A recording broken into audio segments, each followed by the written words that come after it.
Hey, I'm trying to do this live today, so bear with me. Um, don't usually do lives, but I need to start doing them more because there's going to be a lot to talk about with Love Island around the corner and eventually Big Brother. So if I'm going to keep talking about Beyond the Gates, I'm going to have to go live sometimes. We had a lot of comments yesterday about new Ted, which I want to get into, but we got to talk about today's episode first. And then when we get to Ted, I guess I'll bring up a lot of the comments from yesterday. Today, we will start with Kat because at the end of yesterday's episode, Kat is the one that recorded her conversation with Leslie. And today tried to bring that information to Jacob. Now Jacob was at the hospital with Naomi because they are checking up on June, who apparently had some bad pneumonia going on. Um, and of course, she needed surgery. Doug couldn't work on June because Doug has a broken hand, so he couldn't do the surgery. But Doug still participated in the surgery, and June ended up okay. We can still speculate on where they will actually go with June. Will it be with Tyrell and Samantha? Will it be with Haley? I talked about this the other day. I would prefer it be with Haley because I think Haley needs more than just being around Bill all the time, but we'll see. Anyway, back to Kat. Kat found Jacob at the hospital, played the message for him, and I think that Kat was expecting more from this recording, but I understand Jacob saying that it's kind of just hearsay. I like that Kat is so determined to find this out. I like that Jacob or someone mentioned that Kat should be a detective, and she's doing a lot more work than most police we see on soap operas. So maybe that Kat has a future as a detective. As for Jacob, though, he did follow the lead, I guess, by the end of the episode and approached Leslie. I guess we'll get to that in a second. We have to talk about new Ted, Keith D. Robinson, having his first scenes with Leslie. And I guess we'll get into some of y'all comments from yesterday. There was a lot of comments. The most comments I've had on a Beyond the Gates video yet. A lot of opinions on Ted. I will say it seems as though the comments from yesterday leaned on the negative side. Online elsewhere, like on Twitter, I've seen it. It's more mixed, but I still think it also maybe leaned a little more negative on Twitter and Reddit. But yeah, let's read some of your comments about Ted. Um, Danny Seasons said the new Ted is a much better actor. I'm looking forward to his portrayal going forward. I do think he is, and somebody else left a comment about this too. He is more loose as Ted than Maurice was. Maurice was a little more wooden in his scenes. Um, let's see some of these other comments. Jay White said Maurice Johnson was more tall, handsome, and masculine. Well, I guess you can say that a little bit. Curtis said it was not a good recast. Hemi30 said, I thought Keith did a good job. Maurice was good at giving distinguished gentlemen, but also letting you know he about that life and can be intimidating. We'll see if Keith can do the same. That is kind of something I wanted to talk about with his scenes with Leslie today. With Maurice, when he was Ted, he was good in scenes with Leslie. Now the problem was some of his best scenes were with Leslie, and then with others he kind of fell flat at times. I didn't think Keith did bad today, but it wasn't the same. There was a lack of the spark, the energy that Ted and Leslie had under Maurice wasn't quite there, but I still think Keith did a fine job in the role. So it's different and it's just something we're going to have to get used to, but it wasn't bad. I still thought the scenes today between Ted and Leslie with new Ted, they still worked for me, but they were in fact different. And some of the other comments yesterday were that we have to give Keith time, and that's what I said in yesterday's video. So that's what I will keep doing. But he is, like I said earlier, looser in scenes than Maurice was.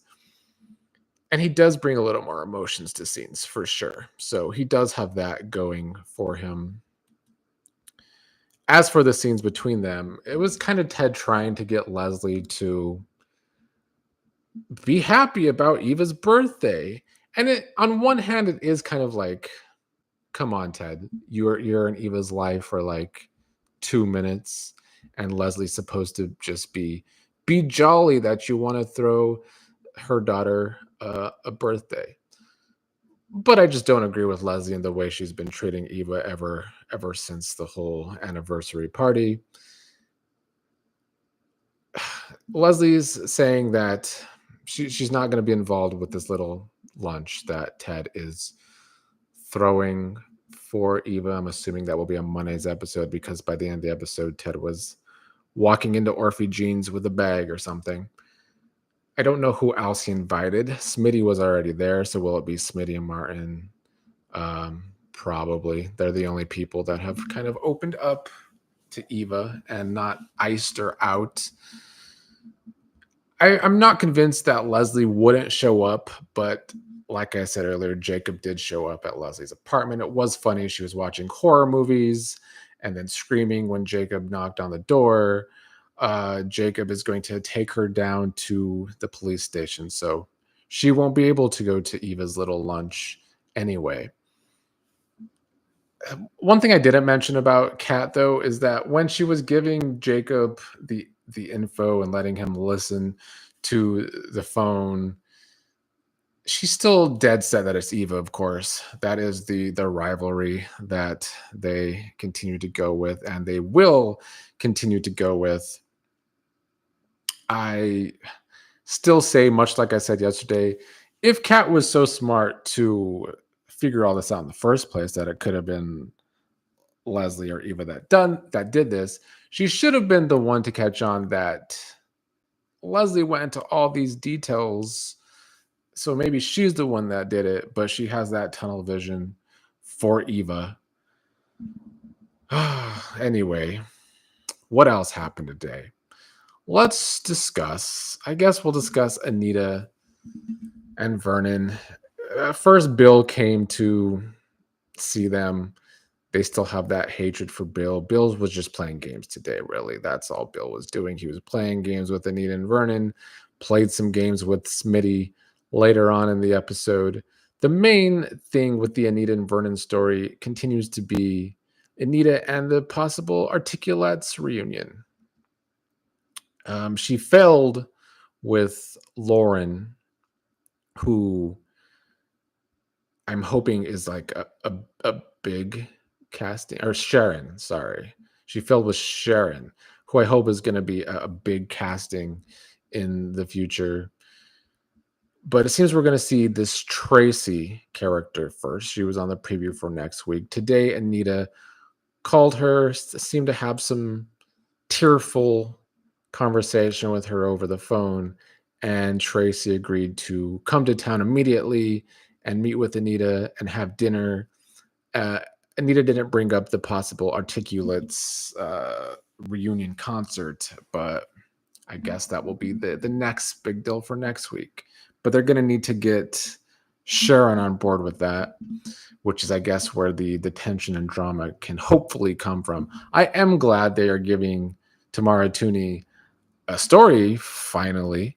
It's still going to take a little more to make me more interested, but I think the whole Sharon aspect of the story is what could bring me into it. Danny and Pamela went gambling today at Joey's casino. They were lucky doing some winning. The most interesting thing about this to me was seeing Katie and John sort of in the same scenes. You know, they used to be married. They're not anymore. Hopefully they're still friends. we had the same threats that we've had many episodes now where Joey's threatening Doug to pay him back. Doug's in this hole that he can't get out of and he needs to pay Joey back. I'm glad that that's kind of getting somewhere, but I wish it would still move a little faster. And then we had Smitty, who continues to try and dig up information on the secret that Martin could possibly be hiding. I've said for weeks now, I hope this is the next big secret to come out. And Smitty brought up today how it seems like the Dupree secrets have a way of coming out. So he kind of wants to get a jump start on that. He went to Nicole trying to figure it out. That didn't work. Met up with Bill because Smitty does seem to know that Bill has info that he's hiding that probably involves Martin. But Bill didn't give him that information. But I have been enjoying the Bill and Smitty scenes, but I enjoy most scenes with Bill. The sad part about Bill is Tim is such a great actor. He brings out such great chemistry with all these other characters, except Haley. I just their scenes lately have not been doing it for me, and that's probably not a good thing. That was kind of the main stuff today, I would say.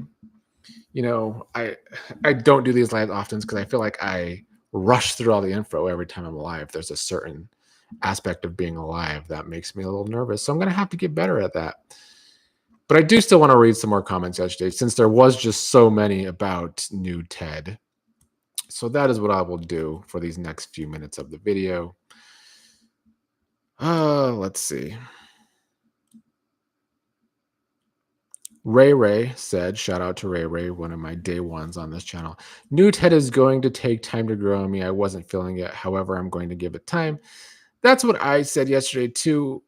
Today with his scenes with Leslie, I think it's going to be fine. In the long run, I think Ted will still be a great character with Keith Robinson. He's a good actor, I think. It's just we have to get used to a different Ted that doesn't have as quite big of a presence at times. This isn't about Ted, but this is about one of my speculations in yesterday's video from a prior comment. Pearly Cole says the switched at birth for Eva and Kat may be the way it's going. Leslie could have found out that her baby wasn't Ted's and she wanted his baby, so she took Eva and left her baby Kat. I hope this isn't the direction they're going. I hope I still say, like I said yesterday, I hope Kat is not a Dupree and has to live with that.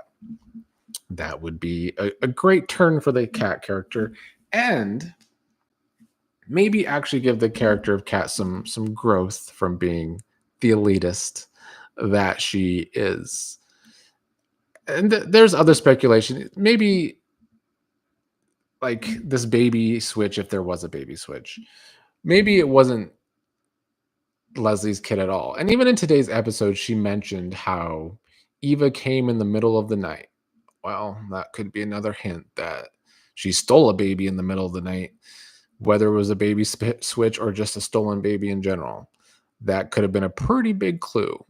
Samuel Lavon, if I'm pronouncing that right, sorry if I'm not, you comment a lot. Shout out to Samuel. I don't think they will be twins. I'm thinking that Leslie might have stolen Nicole and Ted's embryo, and she had it planted into her and had Eva and raised her as if she was her mother. Yeah, Leslie's crazy enough to have done that, although don't call her crazy. She might get upset. Caribou said, no way, bring back the first Ted. He did a better job and shouldn't be replaced, especially this soon. He had to take all that initial anger and then he was replaced. There are one or two others that should have been recast instead. I mean, I've been saying that Tomas should have been the first recast, although Caribou didn't agree with me in the comments. I do feel bad for Maurice only because he's so nice on social media. So a different character could have been recast first. I just do agree with that. Shabritha Jennings says Bill and Leslie were great. Was waiting on those two. Good chemistry. Agree. If the show wanted to in the future hook them up and they become like Michael Douglas and Kathleen Turner, War of Roses, I mean, a Bill and Leslie hookup, I'm all for. I'm watching the old One Life to Live from 1992, where villains Carlo and Alex got together. Well, Alex basically blackmailed him into marriage, but nonetheless, they did get together. I love a good villain couple, so I would be all for that, and they certainly would have more chemistry than Bill and Haley. Marsha Spencer said the new Ted may end up being a good recast, as I didn't believe the constant love bombing the old Ted did of Nicole. Fair. It could have just been the repetition in the script. The problem I have with the recast so far is the actor's tiny pinhead. So far, the size of his head definitely distracts me. No comment. Um, Paula Copeland said there is nothing wrong with Kat. I must have said something bad about Kat yesterday, but she can be an uppity. I can't say hoe because she's a virgin, but she is uppity nonetheless. Sharon Griffin said, "I want the old Ted back." Like I said, yes, a lot of yesterday's comments were a little more negative about new Ted. Yana S. Lee said, "New Ted showed more range of emotions in 30 minutes than old Ted did in 50 episodes. I don't think it's a bad recast. We simply have to get used to seeing him." Fair point. Babes Dean said, "Looks a bit younger than the previous Ted and younger than Martin. Not a good recast." He is actually older than Maurice, though, by a few years. So they did recast older. He just does look a little younger. Todd Rogers says, I might have read this earlier, but I think we should give Keith time. Yeah, that's kind of the main sentiment and most of the comments from yesterday. That's all for another week of Beyond the Gates. Another great week of this soap opera. Next week's preview, not looking forward to they're bringing back the Andre, Ashley, Derek love triangle. And it's just like, why? Please spare me of this. We have to be getting to the episodes of when the show debuted. And a lot of us sat here and shat all over Ashley and Derek and Andre and the triangle because there's no chemistry. So I hope they are about to be pivoting from that, but it doesn't look that way. I would much if we're gonna have a triangle, please give me the Chelsea and that married couple triangle where Chelsea wants the woman. I'd much rather be watching that than the Ashley, Derek, and Andre stuff to come.